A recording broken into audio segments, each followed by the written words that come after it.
बकरी पालन जो आप व्यवसाय करने जा रहे हैं, तो जैसे भाई उनके तरफ से एक आवाज़ उठा कि हमारे घर में ही आने लगा कि घर के लोग बोल रहे हैं कोई काम नहीं हुआ तो बकरी पाल लिया। जब तक जीवन में आप सफल नहीं होते हैं, अगर आप सफलता नहीं पाए हैं तो कोई भी काम हो उसमें आपके हंसने वाले मिलते हैं। लेकिन अगर आप सफल होते हैं उसमें, जैसे ही सफल होते हैं तो बोलने वाला का विचार बदल जाता है। जैसे ही आप आगे बढ़ते हैं उसमें से इनकम आने लगता है, आपका जीवन बढ़िया है, चलने लगता है, तो लोग जो आपको दूस रहे थे कल तक, उनका सोच बदल जाता है। फिर वही लोग आपका तारीफ़ करते हैं और आपके पीछे चलना चाहते हैं। ज़िंदगी में कोई कुछ भी बोले, कोई कुछ भी पिन मारे, कोई काम अगर आप कर रहे हैं, अगर कोई हंसता है तो क्यों हंसता है? अगर कोई काम आप कर रहे हैं, कोई इंसान हंस रहा है आप पर, तो क्यों हंस रहा है? इसलिए हंस रहा है कि वो काम को वो इंसान नहीं कर सकता, सामने वाला वो काम इंसान नहीं कर सकता, इसलिए आप पर वो हंस रहा है। तो उन पर आपको इरिटेट नहीं होना है। इरिटेशन एक आपको लक्ष्य से भटकाता है। जैसे मैं आपके बीच में खड़ा हूँ, मैं सफल व्यक्ति क्यों हूँ? क्योंकि आप लोग को मैं पढ़ाता हूँ, मैं टीचर हूँ, आप लोग के बीच में पढ़ाता हूँ, जगह जगह मेरा क्लास होता है। लेकिन मैं रात दिन स्वयं अपना वर्क कर रहा हूँ, मैं रात दिन बाड़े में वर्क कर रहा हूँ। क्यों कर रहा हूँ? एक तो ये मेरा शौक़ है, जो फार्मिंग करना है, वही उसी शौक़ के कारण मैं यहाँ तक हूँ। एक जुनून जब तक नहीं रहेगा मैं आप लोग को बता नहीं पाऊँगा। और अगर इंसान को ये सोच ले कि मैं सब चीज़ सीख गया, इंसान अगर ये सोच ले कि मैं सब चीज़ सीख गया, इंसान का उस दिन से पतन होना शुरू हो जाता है। मैं प्रतिदिन कुछ न कुछ अपने बारे में सीखता हूँ, प्रतिदिन अपने बारे में कुछ न कुछ सीखता हूँ। बकरियों से बकरियाँ मुझे सिखाती है। यानी कुछ दिक्कत हुआ, यहीं से आप कर लीजिएगा। हाँ, मैंने कोई दिक्कत हुआ, बकरी का हाव भाव देख के या कोई परेशानी देख के, आखिर ऐसा क्यों हुआ, ये सब मैं तर्क अपना भिड़ा कर उसे नया चीज़ सीखने का कोशिश करता हूँ। और मैंने ये काम किया तो इसका क्या रिजल्ट आया, और पॉजिटिव रिजल्ट आप लोग के बीच में पॉजिटिव नेगेटिव दोनों बताता हूँ कि इस तरीक़ा से करने से ये होगा, इस तरीक़ा से करने से ये होगा, इस ब्रीड को चयन करने से आपका ये फ़ायदा है, इसे नहीं करने से आपका ये घाटा है। तो क्या लगता है कि आप मुझे बहुत कुछ सुनना नहीं पड़ता है? मैं भी बहुत कुछ सुनता हूँ। अगर मैं क्लास आपके बीच में ले रहा हूँ तो बहुत लोग का मैं फ़ोन नहीं उठा पाता, क्योंकि मोबाइल तो स्विच ऑफ है आपका। यदि हम क्लास ले रहे हैं तो मोबाइल तो स्विच ऑफ है। तो यदि मोबाइल स्विच ऑफ है तो अब ये समझ लीजिए कि कितना लोग फ़ोन करेंगे तो समझेंगे नहीं कि कुशवाहा जी कहाँ हैं, बस समझेंगे कि फ़ोन नहीं उठाता है सामने वाला। तो बहुत तरह की गाली मुझे भी सुनने के लिए मिलता है कि फ़ोन नहीं उठाते हैं। अब बताइए, जब मैं रेगुलर क्लास ले रहा हूँ तो क्लास के दौरान तो फ़ोन उठा नहीं पाऊँगा, तो हमें भी सुनना पड़ता है। लेकिन वो सब पर बात पर ध्यान नहीं देना है। ज़िंदगी में अगर आगे बढ़ना है तो घोड़ा की तरह होना चाहिए। जो घोड़ा गाड़ी में आप देखते होंगे कि जब घोड़ा गाड़ी चलता है, घोड़ा आगे अगर टमटम में चल रहा है तो दोनों साइड से उसका आँख को बांध दिया जाता है, आँख को बंद किया जाता है इस तरीक़ा से। क्यों? क्योंकि उसे भी पीन मारने वाले बगल में जा रहे हैं, यानी मोटर गाड़ी, तरह तरह के हॉर्न बजाने वाले या बड़ा बड़ा यंत्र उसके सामने से गुजरेगा, तो उसका ध्यान कहीं भटक न जाए। अगर उसका ध्यान भटक जाएगा तो ले टमटम उलट जाएगा, जिससे लोग को लॉस होगा। तो घोड़ा अपना लक्ष्य पर जाए, सीधा जाए, इसलिए उसको आँख साइड से कर दिया जाता है, बंद कर दिया जाता है। अब घोड़ा सीधे अपने रास्ते पर चलता है, बस पीछे से गाइड करने वाला उसका रहता है, जो इशारा करता है उसके अनुसार चलता है। तो घोड़ा की तरह ज़िंदगी में अपना आगे बढ़ना है तो घोड़ा वाला सोच रखें कि अगल बगल में देखना ही नहीं है कि कहाँ क्या हो रहा है। बस अपना लक्ष्य पर आप ध्यान रखें, मेहनत करें, आगे बढ़ जाएंगे आप। ज़िंदगी में बहुत देखे होंगे गाँव में कि घर के आगे घोड़ा का नाल लोग ठोक देते हैं, आते हैं और घोड़ा का नाल ठोक देते हैं, दरवाजे पे घोड़ा का नाल ठोकते हैं कि इससे तरक्की हो जाएगा। घोड़ा का नाल ठोकते हैं ना जी कि इससे तरक्की हो जाएगा। घोड़ा का नाल ही क्यों? पहले का लोग का कहना था, कहने का मतलब दूसरा था, लेकिन आज के लोगों ने मतलब दूसरा निकाला कि घोड़ा के नाल ठोक दिए। घोड़ा काला घोड़ा के अंगूठी पहनते हैं ताकि आगे बढ़ जाए। घोड़ा के नाल ठोकने से घर में आपको तरक्की नहीं होने वाला है। घोड़े की तरह अपने पैर में वो नाल ठोकिए, मैंने इतना चलिए अपने रास्ते पे, जो काम कर रहे हैं उस रास्ते पे इतना चलिए, इतना मेहनत कीजिए कि आप सफल हो जाएं। घोड़ा के नाल दरवाजे पे ठोकने से सफलता आपको नहीं मिलने वाला है। आप अपना जीवन में मेहनत करें, आपको सफल से कोई नहीं रोक सकता।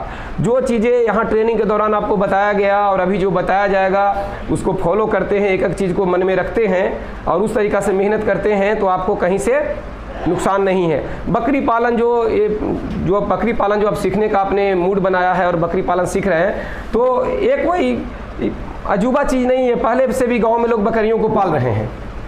गाय भैंस को आपका घर के लोग पाल रहे हैं, बाबूजी, चाचा या स्वयं आप लोग भी बहुत लोग हैं जो खुद अपने स्तर पर भी पाल रहे होंगे। बस उसी तरीक़ा से बकरियों को भी पालना है। अंतर यहाँ ये पड़ता है कि गाय आप 1-2 रखते हैं, बकरियों को घनत्व में रखेंगे।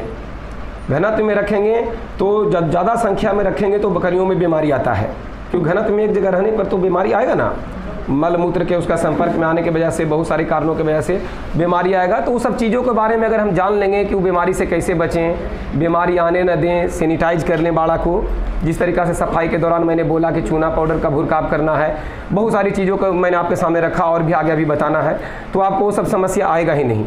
तो जब हम अपना काम कर रहे हैं जिससे 2 रुपये आने का उम्मीद है, और उम्मीद बिल्कुल है, क्योंकि बकरी पालन एक ऐसा व्यवसाय है, पहली बात तो ये समझ लीजिए कि जिस लाइन में जिसका रेट कभी नहीं गिरा हो, कभी घाटा दे ही नहीं सकता। कभी भी इतना लॉकडाउन हुआ या कोई भी हालात हुआ, मटन का रेट बढ़ता ही गया। तो बकरी पालन में कहीं से लॉस नहीं है, बस आपको पालने आना चाहिए, बकरियों को बचाने आ जाना चाहिए, और दूसरा कोई क्या कह रहे हैं उस पर नहीं जाना है, क्योंकि लोगवा का कहीं तो चलता रहेगा, हर जगह है। कुत्ता लोग कार में लेके घूम रहे हैं तो बहुत अच्छी बात है, सब उनका तारीफ करते हैं, लेकिन अगर बकरी पोस लिए हैं तो आपका मजाक लोग बना के रख देंगे। कुत्ता पोसना शान है, बकरी पोसने वाला बहुत बेवकूफ़ है उन लोग के निगाह में। यदि बकरी पालन का यहाँ बैच चल रहा है, RCT संस्थान है बगल में, मुख्यमंत्री योजना वाला भी चल रहा है, जिसमें प्लम्बर, सत्तू मिल, बहुत सारा चीज़ें के बारे में समझाया जा रहा है, वहाँ क्लास चल रहा है। तो दूर की तो बात अलग है, वो लोग ही आप लोग को बेवकूफ़ समझ रहे होंगे, बगल वाले ही समझ रहे होंगे कि बकरी पालन पढ़ रहा है। तो धरती पर हर इंसान एक दूसरे को बेवकूफ़ ही समझता है। एक डॉक्टर के निगाह में वकील बेवकूफ़ है, क्योंकि उसको इलाज नहीं करने आता, लेकिन केस लड़ना पड़ेगा तो वकील ही काम आएगा। डॉक्टर के निगाह में यदि वकील बेवकूफ़ है क्योंकि उसको इलाज नहीं करने आता, तो वकील के नज़र में डॉक्टर भी बेवकूफ़ है, क्योंकि उसको केस लड़ने नहीं आता। लेकिन दोनों अपने अपने क्षेत्र के चैंपियन होते हैं। तो अगर अपना बकरी पालन भी यदि आप कर रहे हैं तो अगर ढंग से करते हैं, बढ़िया व्यवसाय की एक मेंटलिटी बना लिए हैं लोग कि बकरी पालन, इसे बहुत छोटा स्तर पर देखा गया। लोग इसको आज तक बकरी पालन को बहुत छोटा स्तर पर समझते आए, इसलिए हंसते हैं। लेकिन होली वगैरह में मटन खाना हो, खाने के सभी शौकीन हैं। पागलों की तरह दुकान के पास जाते हैं, दुकानदार के पास जाते हैं, उस समय उतना रेट रहता है तो बोलते हैं कि आग लगा हुआ है, 1000 रुपये मटन का रेट है। उस समय उनको भी लगता है कि हम भी बकरी पालन करें, उस समय थोड़ा सा मन में आता है, क्योंकि उन देखते हैं कि रेट ये है। तो कभी कहीं से घाटा लगने वाला नहीं है, बशर्ते आप अपने पर पेशेंस रखें। और सफलता जब होता है तो सफलता शोर मचा देता है। जो आपका गार्जियन है उनको विश्वास अभी नहीं है कि ये कर पाएगा, इसीलिए वो आप पर चिढ़ते हैं। या गांव के लोग तो इसे छोटा काम समझते हैं, इसलिए करते हैं, मजाक करते हैं। लेकिन आपको अपना पेशेंस रखना है। बहुत सारे फार्म किसान इसलिए भी लड़के नौजवान नहीं कर पाते हैं बकरी पालन, बस यही लागी इसके कारण कि लोग दूसरेगा, उसका दोस्त यार दूसरेगा, उसके गाँव के घर के लोग सपोर्ट नहीं करेंगे, गाँव के लोग तो जीने नहीं देंगे। तो अब ये बताइए कि अगर कोई लड़का कोई भी काम करता हो, कोई IAS की तैयारी कर रहा हो, IPS का तैयारी कर रहा हो, तो बिल्कुल रूम में पैक होकर करता है, एक लक्ष्य अपना प्राप्त करने के लिए पागलों की तरफ पढ़ता है। फिर भी उसको भी लोग पसंद नहीं करते, क्योंकि वो समाज में रहेगा नहीं, बगीचा में बैठ के ताश खेलेगा नहीं है, वो ग्रुप में कबड्डी वगैरह नहीं खेलेगा, ताश नहीं खेलेगा, तो बाकी की निगाह में तो बेवकूफ़ है, क्योंकि वो सामाजिक लड़का नहीं है। लेकिन जिसको लक्ष्य प्राप्त करना है, जब तक वो लक्ष्य को प्राप्त नहीं कर ले, जब तक उसको लक्ष्य के अलावा तीसरा चीज़ दिखाई नहीं देना चाहिए। और जब वो लड़का विजय हो जाता है, कुछ बन जाता है, तो गांव के लोग उसका तारीफ़ करते हैं कि नहीं भाई ये पढ़ लिख के यहाँ तक पहुँचे, कुछ बन गया। उसी तरीक़ा से इस व्यवसाय में भी अगर आप सफल होते हैं तो जो आपको दूसरे हैं उनका विचार बदल जाएगा। इसलिए इस काम को भी आपको ये लाइटली नहीं लेना है। तो ट्रेनिंग लेने का मतलब एक चीज़ और मैं आपको कहना चाहूँगा कि ट्रेनिंग लेके आप जाएँ और तुरंत बकरी पालन नहीं कर देना है। ट्रेनिंग के दौरान मैंने पॉजिटिव नेगेटिव सभी बातों पर चर्चा किया है। यदि आप उस लायक हैं, उतना मेहनत कर पाएँ, चारा वगैरह अवेलेबल हो पाए आपके एरिए में, सभी चीज़ें आपके पास हैं तो ही करें, अन्यथा उस चीज़ को नहीं करना है। इंतज़ार करना है, आपको ये देखना है कि आप उसके लायक हैं या नहीं हैं, क्योंकि सभी आदमी सब काम के लायक नहीं होते। ट्रेनिंग इसलिए होता है कि ताकि उसका हर पहलू को बताया जाए कि इसमें क्या पॉजिटिव है और क्या नेगेटिव है।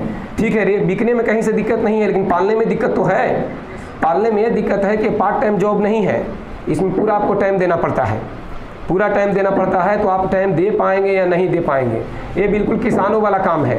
चारा काटना, खेत में चारा उगाना, बकरी का मैगनी उठाना, यानी उसका भिलानी साफ करना, एक बिल्कुल किसानों वाला काम है, एक वर्कर वाला काम है।